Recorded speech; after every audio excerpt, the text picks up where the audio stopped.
All in Sports Network. We love sports. It is Friday, November 8th, right here on your daily fix for all things Texas Longhorns, episode 299. Jake, bye week falls on episode 300, so we're going to have to wait till next week to reach that milestone. But I promise you we will be here for it. Hope you join us for that big time milestone as well. I'm Tanner Carlson. That is Jake Jimerson. This is All in Horns, presented to you by Rogue Sports Network. And Jake, today's episode just going to be real quick, easy to the point. Week 11 slate of games, and we'll give you some lines that we like, and we'll give you our opinions on the upcoming games this week. I think there could be some chaos in college football this week, and I'm just glad that Texas can wipe their hands clean of it. They can sit around, their film room, watch some games as a team together, probably watch the Georgia game together as a team, and really, kind of see some tendencies, maybe just watching the games and having a good time, have a pizza party, get some wings, some team friendly, school appropriate beverages in their system, of age appropriateness. But yeah, let's go ahead and dive into this week's slate of games, Jake, and we'll start off. There's a Friday night game on here, Jake. Two Friday night game, really, but one that has big time playoff implications. Tulane at Memphis tonight at 8 p.m. Memphis 3.5-point favorites at home with an over under at 54.5. Give some love to the G5. Yeah, I mean we saw Memphis is in the playoff as of right now. So every game for them moving forward is big because James Madison's right on their heels. Everyone's kind of just assumed it's going to be a team from the American. So every Memphis game's pretty big moving forward. And so it'll Tulane be kind of coming off of an embarrassing loss to UTSA, just got steamrolled, wasn't even close in the first half. So yeah, and then really Tulane, that kind of ended their playoff hopes because their only loss before that UTSA game was Ole Miss. Yeah, they did get crushed in that game, but still, they still had a chance.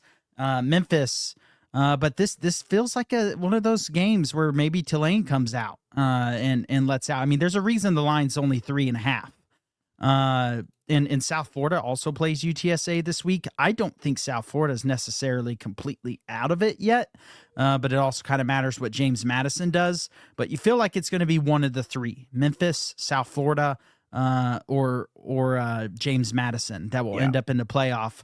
I feel like Tulane's probably out unless James Madison would drop another game as well. But this is if you're Tulane, you're telling yourself you still have a chance. So they're going to go out there with their backs against the wall in this game and probably let everything loose. I wouldn't be surprised if they pulled off the upset. Yeah, no, I wouldn't be surprised either, Jake. I could definitely see Tulane winning this game, especially coming off of a game where they probably feel like they didn't perform at all. It was a look ahead spot at UTSA going into Memphis, and then they dropped that game. But in it being on a Friday night, anything crazy can happen. So I'm going to take Memphis to win this game. But 3.5 points, Jake. There's a reason, like you said, there's a reason that line is as close as it is. I think with Tulane's going Memphis to be is the home team too. I know, and I think Tulane's very much going to be in this game. Would not be surprised if Tulane won. I'm going to take Memphis, but man, if Tulane wins, we've got chaos at the G5 level. All right, let's go ahead and move to the next game on Saturday, Jake. Well, there's also USC Northwestern. I don't really care about talking about that game all that much. But number 2, Indiana at Penn State. Penn State is 14.5-point dogs at home. Never thought we were going to say that at this point in the season. 48.5 over under. I do think Penn State's defense is going to play with some pride. But I think Indiana covers that 14.5-point spread. And they very well, Jake, 48.5 might hit. It's tough because I don't know if Indiana is going to be able to do it all themselves. I think Indiana is going to have to carry the load if it's going to hit the over on 48.5. Yeah. Penn State, I don't think is going to contribute. I could see this game, Jake, being like 28-7. I could and see being Indiana. like 31-10, Yeah, yeah. 34-10. Right, right. Like I could see it be a blowout where Indiana covers and it's not really ever in doubt, but the over doesn't hit. Yeah, that is tough. I do like Indiana to cover the 14.5. I've already placed a bet on that. I probably like the under. I just feel like you're relying on Penn State to do too much. But at the same time, Indiana is one of those teams I'll lay it on. I probably won't bet the over under, but for the show, I'll predict the under. Yeah, I'm not putting a bet on the over under, but I do have Indiana 14.5 in this game. I think they win by multiple scores. All right, Georgia number 5 at Mississippi State. Jake, this could possibly be the let down game for Georgia. Texas fans are hoping against it. Georgia 8.5-point favorites on the road. Not as large of a line as people might think. Over under also pretty high, 56.5. That goes to show Mississippi State, their offense. They can move the ball up and down the field. They can put points on the board. Georgia's defense hasn't been as crisp as they have been in seasons past. Again, this is a spot where maybe matchup-wise, Mississippi State can kind of give Georgia a little bit of a run for their money. I'm not hoping for that. I'm going to say Georgia wins this game. I'm going to say they win it fairly comfortably, say 17-point game, something along those lines. Yeah, I think this is a good matchup for Georgia. I was surprised because think about this. That means Vegas thinks the difference between Georgia and Mississippi State is less than the difference between BYU and Texas Tech, who are number 7 and 8 in the polls. That's Because crazy. Texas Tech is a 10.5 point. It's a good point. This is why Josh Pate does the power rating poll that he does, because that poll is all about sports betting. Because sports betting doesn't care about your AP ranks; it cares about what they see. And guess what? Vegas is typically pretty right on these lines. I do like Georgia to cover this. I'd probably take the under on the 56.5, though at the same time, Mississippi State is so weird where I don't think they're going to go away from their style. And I think that hurts them sometimes because their style just generates so many possessions. You think about Texas's offense scored just about the same as they did against Mississippi State against Vanderbilt. They did it on half of the amount of possessions. They had 18 against Mississippi State, 9 against Vanderbilt. So I like Georgia to cover the 56.5. I don't know if Mississippi State's going to score enough, but Georgia's defense is looking formidable. I'll go with the over for fun, but I probably won't touch it in actual betting. All right, Jake, let's go ahead, hear from Underdog, and then we're going to give you some more lines that we like with Underdog. Football is back, and Underdog is the best place to make picks and win money all season long. Playing on Underdog is easy. Just pick whether your favorite players will go higher or lower on stats like touchdowns, receiving yards, interceptions, and more. Get your picks right, and you could win up to 5,000 times your cash. You can play with as little as $1. Download the app today and sign up with promo code HORNS to score $50 in bonus funds when you play your first $5. That's promo code HORNS. Millions of fans have already won billions making picks on Underdog. Will you be next? Underdog, make picks, win money. Must be 18 and up.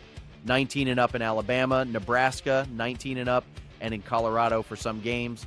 21 and up in Arizona, Massachusetts, and Virginia, and must be present in a state where Underdog Fantasy operates. Terms apply. Offer not valid in Maryland, Michigan, Ohio, and Pennsylvania.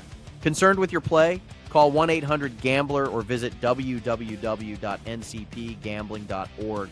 In New York, call the 24/7 HOPE line at 1-877-8-HOPE-NY or text HOPE-NY. That's 467-369. See assets.underdogfantasy.com/web/play and get terms _DFS_.html for details. All right, Jake, here are the team picks for Underdog, and we'll just discuss a couple of the games that we are already going to be talking about. BYU at Texas Tech next on the slate. I've already got my entry put in. BYU plus 10.5. Yeah, I also like BYU to cover. I just think that 10.5 is a lot. And do we have an update? Do we have an update on the quarterback situation for Tech? I think Morton's playing. I'm not really 100% sure. I know their backup is. I don't feel like there's that big of a difference between Morton and was it like Hampton or something like that. That's the second stringer. That number would make me think Morton's in. Because you would imagine if their starters in, the number's higher. I can't imagine it being higher, but I also like Texas Tech or BYU plus 10.5. That's a lot of points. Yeah, I think I like it regardless of the quarterback situation. I was just curious. All right, Jake. Washington Huskies. They kick off at 3:30 against Wisconsin. At Wisconsin, only 10.5-point favorite. They're saying this. There's a difference between ranked Washington at Wisconsin, one of the worst FBS teams in the country, regardless of Power 5, G5, you name it. Wisconsin at the bottom of the barrel there. There's a same difference between them and ranked Washington than there is between number 8 BYU and number 9 Texas Tech. Yeah, line That's has moved crazy. to 11.5 since when you pulled these just a few hours ago. So line is moving like you would expect it to. I think sure it's people supposed to be hammered. cold and rainy and maybe a little snow. So that may explain the line a little bit, at least just based off looking at the little AccuWeather thing on ESPN. So that does make me a little hesitant, which too late. I already placed a bet on Washington at 10.5 while it was at 10.5. Yeah. But I like Washington in this game. I mean, Wisconsin's just dreadful this year. They're so bad, and I will gladly I put money against them with Indiana. I've won some cash moolah on Indiana this year and going against Wisconsin. Those two things have worked out pretty well for me all year long this year. All right, that's our sponsors at Underdog for bringing us those two games. We appreciate it. We like those two games. Those two games are already locked and loaded in my entries for this week in college football. So, all right, Jake. Let's continue down the line. And if you see a game that I skip over, please shout it out. Let me know, and we can talk about it. But next game that I wanted to discuss: Texas A&M at Missouri.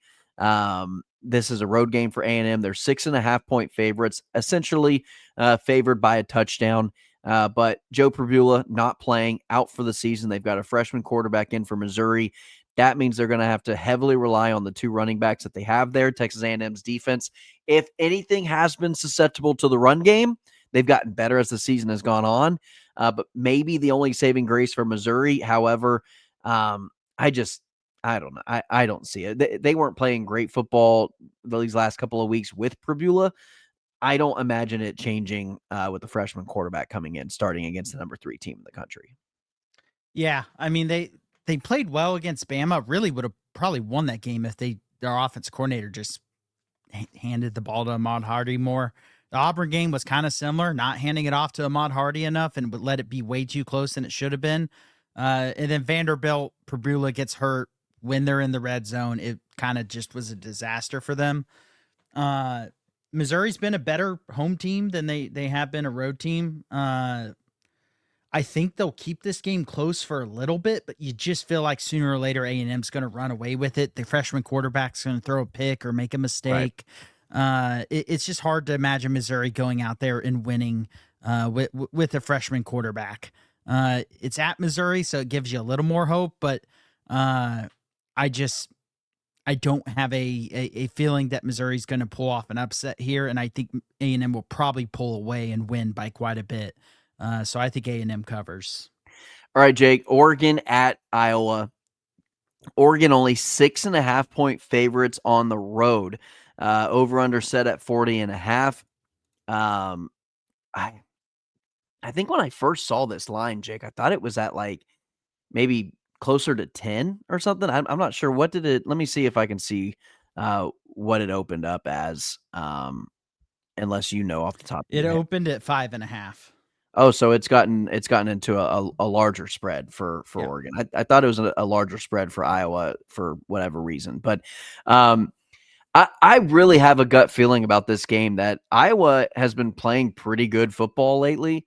Their offense actually looks somewhat competent. 41-3 over Minnesota, 25-24 over Penn State, 37-0 over Wisconsin. Again, Minnesota, Wisconsin, really bad football teams. Played Indiana really tough, 20-15 a few weeks ago. And so that's been by far their best game of the season, and they lost that game. And then their only other losses to not unranked now, Iowa State, 16-13 in just a horrendous game, which it always feels like it is.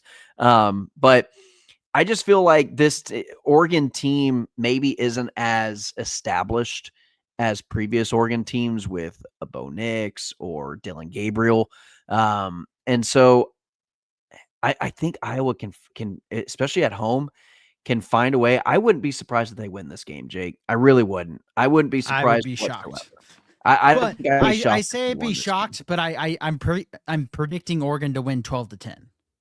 But that's just Iowa. Like, I just see this game being ugly. It's not going to be fun to watch, and Oregon's just going to win, and it's going to be like 12-10, 13-10. I think it's going to be 20-16. Oregon wins this game. Oh, you're going to barn burner. Yeah. Little extra scoring there for the people. Yeah, I like the under in this game, 40 and a half. Yeah. I guess I'll take Iowa to cover. I just see this being like a 15-10, 13-10 type game. I think it's going to be ugly. It's going to be kind of cold and cloudy. So, yeah, I just picture this game being like Oregon gets 4 field goals and wins 13-10 or 12-10. Yeah.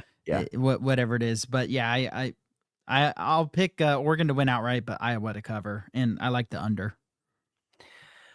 All right, Jake. LSU at Alabama. I don't think this game is as highly anticipated as it once was going into the season, or even towards the beginning of this season. But Alabama 10.5-point favorites at home. I love Alabama in this game. I think they're going to blow that 10.5-point spread out of the water. I don't see this game being close. Over under at 49.5.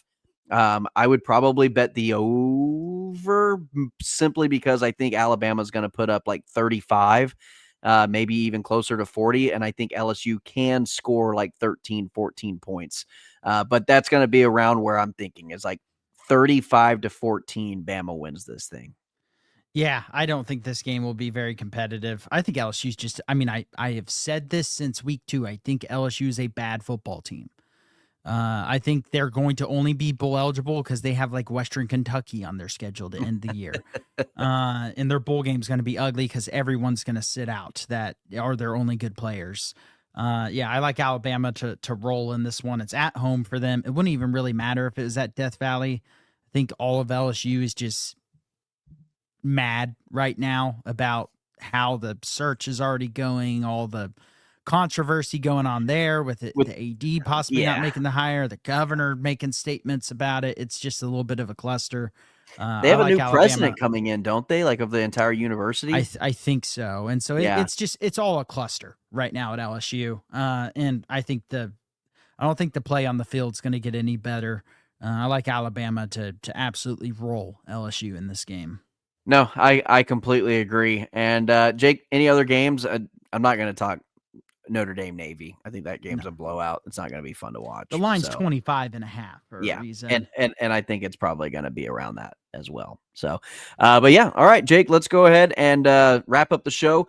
That's going to do it for today. Please like, share, and subscribe. Again, no immediate reaction episode for tomorrow, not even for the slate of games. So we will see you all on Tuesday as we start getting prepped up, ready to go to see the Texas Longhorns take on the Georgia Bulldogs on the road next Saturday, the following Saturday. So for Jake Jimerson, I'm Tanner Carlson. As always, ladies and gentlemen, enjoy the bye week and hook 'em. All in Sports Network. We love sports.